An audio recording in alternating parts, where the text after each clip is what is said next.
Hi hello welcome back to our channel. അപ്പോൾ കുറേ കാലത്തിന് ശേഷം ഞാൻ വീണ്ടും ഒരു വീഡിയോ ആയിട്ട് വന്നിട്ടുണ്ട്. സംഭവം ഞങ്ങൾ വാമിക്കുട്ടിയെ എഴുത്തിനിരുത്താൻ വേണ്ടി മൂകാംബികയെ പോവാട്ടോ. അപ്പോൾ മൂകാംബികയെ പോവാൻ പ്ലാൻ ഉള്ളവരും മൂകാംബികയെ പോകാൻ ആഗ്രഹിക്കുന്നവർക്കും എല്ലാവർക്കും യൂസ്ഫുൾ ആയിട്ടുള്ളൊരു വീഡിയോ ചെയ്യാമെന്ന് വിചാരിച്ചു. സോ കംപ്ലീറ്റ് ട്രിപ്പ് എങ്ങനെ പ്ലാൻ ചെയ്ത് എങ്ങനെ പോയത് എന്നുള്ള ഡീറ്റെയിൽസ് ആണ് കേട്ടോ. അപ്പോൾ നമ്മൾ പോയത് പാലക്കാട് നിന്നാണ്. പാലക്കാട് നിന്ന് മംഗലാപുരം സെൻട്രലിലേക്കാണ് പോയത്.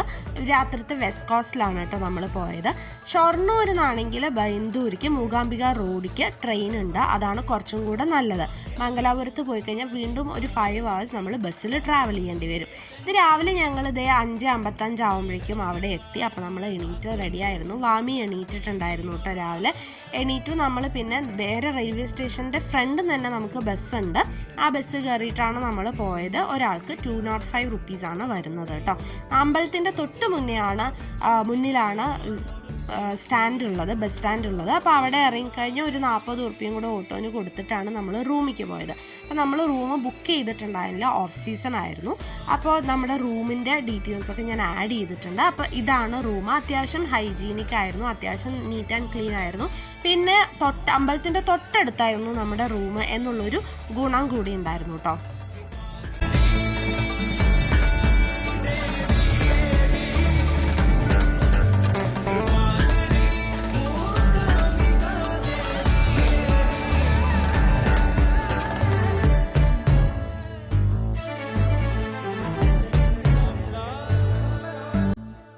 ഇതാണ് റൂം. നമ്മൾ പോയ ഉടനെ ഒന്ന് ഫ്രഷായി ഭക്ഷണമൊക്കെ കഴിക്കുന്നതിന് മുന്നേ നേരെ അമ്പലത്തിലേക്കാണ് പോയത്. നമ്മളവിടെ എത്തുമ്പോഴേക്കും 12 മണിയോടെ അടുത്തായി. അപ്പോൾ വേഗം ഫ്രഷായി നമ്മൾ അമ്പലത്തിൽ തൊഴാൻ പോയി. 1:30 വരെ അമ്പലമുണ്ട്. രാവിലെ തുറന്നു കഴിഞ്ഞ് ഉച്ചയ്ക്ക് 1:30 വരെ അമ്പലമുണ്ട്. 1 മണി വരെ പൂജകളും ഉണ്ട് കേട്ടോ. അപ്പോൾ നേരെ തൊഴുതു. പിന്നെ വൈകുന്നേരം ആയപ്പോൾ പിന്നെ നമ്മൾ അന്ന് അമ്പലത്തെ വീഡിയോ ഒന്നും എടുത്തിട്ടുണ്ടായിരുന്നില്ല. അപ്പോൾ വൈകുന്നേരം ആയപ്പോൾ നമ്മൾ സൗപർണികയ്ക്ക് പോയി. അപ്പോൾ നമ്മൾ നിന്നവിടുന്ന് എഗെയിൻ ഒരു 40 ഉറുപ്പിക എടുത്തപ്പോൾ നമുക്ക് സൗപർണികയുടെ മുന്നിൽ കൊണ്ടാക്കി. അപ്പോൾ അവിടെ ഒരു ഗണപതി ക്ഷേത്രം ഉണ്ട്. അപ്പോൾ അവിടേക്ക് ഒന്ന് തൊഴുതിട്ട് നമ്മൾ തിരിച്ച് അമ്പലത്തേക്ക് വന്നു. വൈകുന്നേരം 3 മണിക്ക് അമ്പലം തുറന്നു കഴിഞ്ഞ് രാത്രി 9 മണി വരെ കഷായ പൂജ കഴിയുന്നവരെ അമ്പലം ഉണ്ടാവും. അപ്പോൾ 3 മണിക്ക് പക്ഷേ പോയി കഴിഞ്ഞാൽ ആ സമയത്ത് പൂജകളൊന്നും ചെയ്യില്ല. 6-6:30 ദീപാരാധന ശേഷം മാത്രമേ പൂജകൾ ചെയ്യുള്ളൂ. അപ്പോൾ പഠിക്കുന്ന കുട്ടികളാണെങ്കിൽ പെൻസില് അതേപോലെ ചരടുകളൊക്കെ പൂജയ്ക്കൊക്കെ കൊടുക്കണമെങ്കിൽ 6-6:30 ശേഷം പോകുന്നതാണ് നല്ലത്. പക്ഷെ 3 മണിക്ക് ശേഷം ദർശനം തുടങ്ങുന്നതാണ്. അപ്പോൾ ഞങ്ങൾ പോയ സമയത്ത് അധികം തിരക്കൊന്നും ഉണ്ടായിരുന്നില്ല. പിന്നെ സൗപർണികയിലൊക്കെ നല്ല ഒഴുക്കുണ്ട്. അപ്പോൾ അവിടുന്ന് പറഞ്ഞുകൊണ്ടിരിക്കേണ്ട അധികം ആഴത്തേക്ക് ഇറങ്ങരുതെന്ന്. പിന്നെ അത്യാവശ്യം നല്ല മഴയുണ്ടായിരുന്നു ആ ഒരു സമയത്ത്.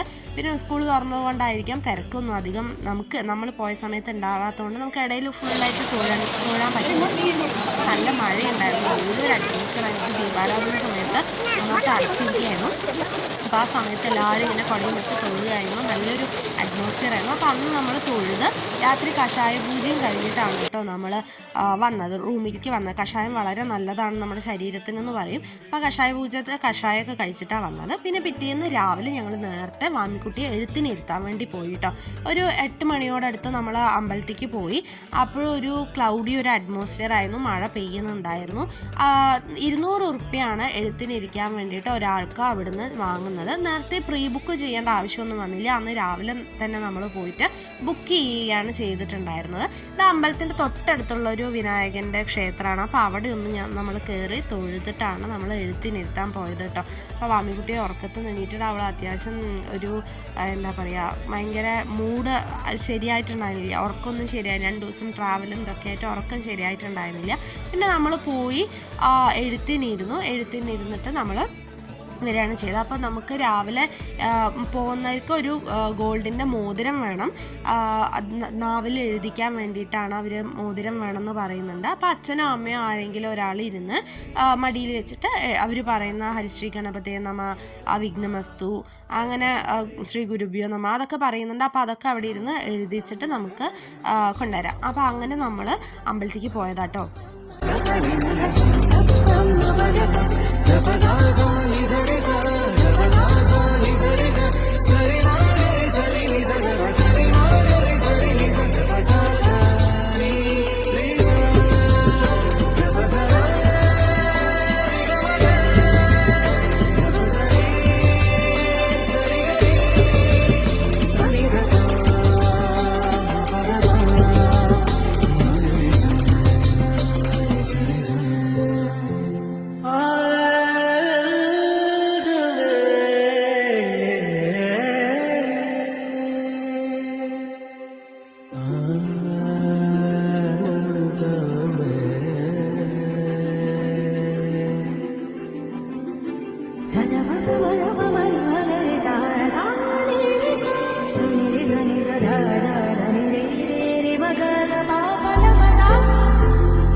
അവിടെ ഒരുപാട് ഹോമങ്ങളൊക്കെ ചെയ്യുന്നുണ്ട് കേട്ടോ. അപ്പോൾ സരസ്വതി മണ്ഡപത്തിൻ്റെ തൊട്ടടുത്താണ് ഈ ഹോമം ചെയ്ത ഏരിയ. അപ്പം നമ്മൾ നോക്കിയ സമയത്ത് തലേ ദിവസം ഉണ്ടായിരുന്നു. ആ ദിവസം രാവിലെ ഒരുപാട് ആൾക്കാർ, ഒരുപാട് നമ്പൂതിരിമാരും പിന്നെ കുറേ ആൾക്കാർ അവിടെ ഈ പൂജ ചെയ്യാൻ വേണ്ടി വന്ന ഒരുപാട് ആൾക്കാരും അവിടെ ഇരുന്ന് പൂജ ചെയ്യണ്ടായിരുന്നു. അല്ലാതെയും കുറേ ആൾക്കാർ ചുറ്റും ഇരുന്ന് പൂജകളൊക്കെ ചെയ്യണ്ടായിരുന്നു. അപ്പോൾ നമ്മൾ അമ്പലം തൊഴുകയായിരുന്നു. അമ്പലമൊക്കെ തൊഴുതു.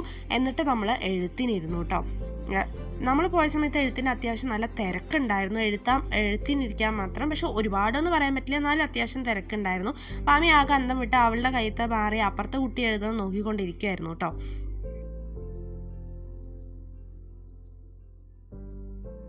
പിന്നെ നമ്മൾ തൊഴുതിറങ്ങി ഒരു 9 മണിയാണ് പറഞ്ഞെങ്കിലും നമ്മളൊരു 10 മണിയോടടുത്താണ് നമ്മൾ അവിടുന്ന് ഇറങ്ങി നമ്മൾ നേരെ മുരുടേശ്വർ, അങ്ങനെ ഗോകർണ, ഉടുപ്പി, അങ്ങനെ ഒരു 6-7 അമ്പലത്തിൽ തൊഴുത് നമ്മൾ തിരിച്ച് മംഗലാപുരം റെയിൽവേ സ്റ്റേഷനിൽ കൊണ്ടാക്കിട്ടോ. അപ്പോൾ ഇവിടെ സ്റ്റിൽ കൺസ്ട്രക്ഷനാണ്. മുരുടേശ്വർ നമ്മൾ പലർക്കും അറിയാം, ഇന്ത്യയിലെ രണ്ടാമത്തെ ഏറ്റവും വലിയ ശിവൻ്റെ സ്റ്റാച്യു ഉള്ളൊരു അമ്പലമാണ്. അപ്പം നമ്മൾ അവിടെ പോയി തൊഴുതു. അപ്പം ഈ പറഞ്ഞ പോലെ മഴയായിരുന്നു, പക്ഷെ എന്നാലും നമ്മൾ തൊഴുകയൊക്കെ ചെയ്തു കേട്ടോ.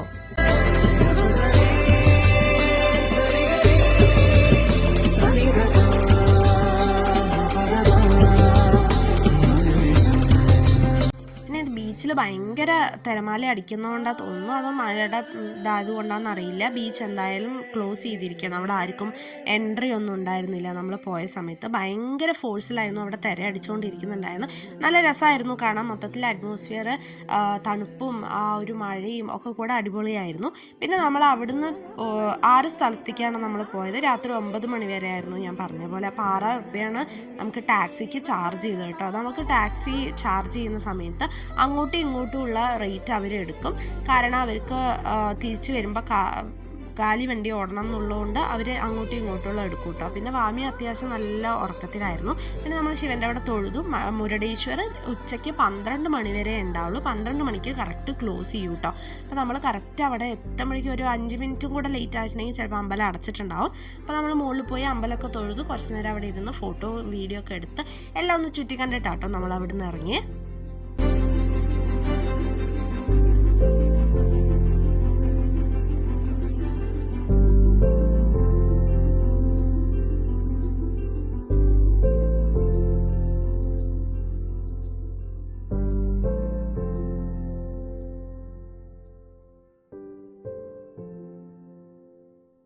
പിന്നെ അവിടെ നേരെ നമ്മളത് ചണ്ഡിക ദുർഗ ദേവി ക്ഷേത്രത്തിലേക്കാണ് വന്നത്.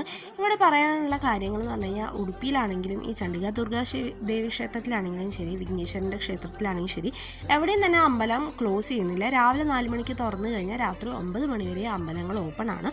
അതുപോലെ തന്നെ എല്ലാവരുടെയും അന്നദാനങ്ങളും ഉണ്ട് കേട്ടോ. അപ്പം നമ്മൾ ഒത്തിരി ലേറ്റ് ആയിരുന്നു. നമ്മൾ ഇടയിൽ നിന്ന് കഴിച്ചിട്ടുണ്ടായിരുന്നു വിശന്നിട്ട്. അപ്പോൾ നമ്മളിവിടെ ഭഗവതിയെ കണ്ട് തൊഴുതു. പറയാനുള്ള മെയിൻ കാര്യം എന്ന് പറഞ്ഞു കഴിഞ്ഞാൽ ഇവിടുത്തെ ഇൻഫ്രാസ്ട്രക്ചറും അതുപോലെയുള്ള മെയിൻറ്റെയിനൻസും രണ്ടും അടിപൊളിയാണ്. അതുപോലെ ദൈവങ്ങളെ ആണെങ്കിൽ അലങ്കരിക്കുന്ന രീതികളും എല്ലാം എടുത്തു പറയേണ്ട ഒരു കാര്യമാട്ടോ. ഉള്ളിലൊക്കെ മാർബിളൊക്കെ വെച്ച് ചെയ്തിട്ടുണ്ട്. അതുപോലെ അത്രയും നീറ്റ് ആൻഡ് ഹൈജീനായിട്ടാണ് അവർ അമ്പലമൊക്കെ മെയിൻറ്റെയിൻ ചെയ്തിരിക്കുന്നത്. ഭയങ്കര രസമാട്ടോ അമ്പലങ്ങളൊക്കെ കാണാൻ. അപ്പോൾ ഈ പോകുന്നവരാണെങ്കിൽ ഇതേപോലെ വണ്ടിയൊക്കെ എടുത്തിട്ട് പോവുകയാണെങ്കിൽ നമുക്ക് ഓൺ ദ വേ ഉള്ള അമ്പലങ്ങളൊക്കെ ഒന്ന് തൊഴുതിട്ട് പോകാൻ പറ്റും കേട്ടോ. അപ്പോൾ നമ്മൾ അവിടുന്ന് തൊഴുതു. അവിടുന്ന് നമ്മൾ നേരെ ഉടുപ്പിയിലേക്കാണ് പോയത്.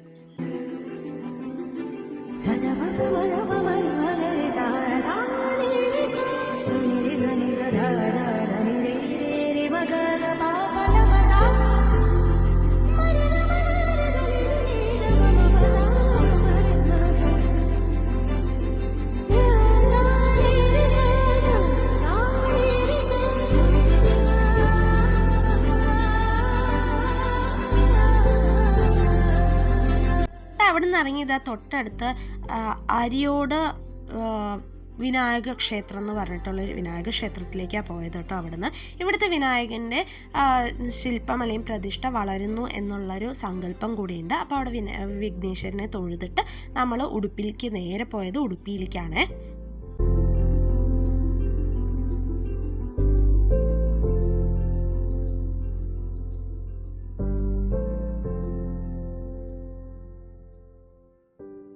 അപ്പോൾ അതേ നമ്മൾ നേരെ ഉടുപ്പിയിലേക്ക് എത്തി. ഉടുപ്പിയുടെ അമ്പലത്തിൻ്റെ മുന്നിലാണ് നിൽക്കുന്നത്. ഇതാണ് കേട്ടോ ഉടുപ്പിത്തെ ഭഗവാൻ. ഞാൻ ഫോട്ടോ കണ്ടപ്പോൾ എടുത്താണ്. പിന്നെ അവിടുത്തെ ഗോശാലയാണത്. ഇവിടുത്തെ ഓരോ കാളകളുടെയും പശുക്കളുടെയും വലിപ്പം കണ്ടപ്പോൾ എൻ്റെ കണ്ണിനെ ഒന്ന് തള്ളിപ്പോയി. അത്രയും വലിയ കാളയെ കണ്ടു. ഞാൻ അത്രയും വലിയ കാളയൊന്നും കണ്ടിട്ടില്ല. അപ്പോൾ അത്രയും വലിയ കാളയും പശുവിനെയൊക്കെ കണ്ടിട്ട് ഞാനാകെ അമ്പായിരുന്നു. അപ്പോൾ വാമിക്കുട്ടിക്ക് ഇതൊക്കെ കാണിക്കുകയായിരുന്നു. കുറേ ഫോറിനേഴ്സ് അവിടെ ഫുഡൊക്കെ കൊടുക്കുന്നുണ്ടായിരുന്നു. പിന്നെ അതിന് ശേഷം ഇവിടെ നോക്കിയപ്പോൾ കുറേ കുട്ടികൾ ഓരോ പദ്യങ്ങളും ഓരോ നാമങ്ങളൊക്കെ ചൊല്ലിക്കൊണ്ടിരിക്കുകയായിരുന്നു കേട്ടോ അവിടെ. അപ്പോൾ അതൊക്കെ കുറച്ച് നേരം നമ്മളിരുന്ന് കണ്ടിട്ടാണ് നമ്മൾ തിരിച്ചു പോകുന്നത്. അപ്പോൾ അമ്പലത്തിൽ നമ്മൾ തൊഴുത് സന്തോഷമായിട്ടാണ് നമ്മൾ തിരിച്ചു മടങ്ങി കേട്ടോ. कार्यक्रमस्य आरम्भं प्रार्थना कुर्मः.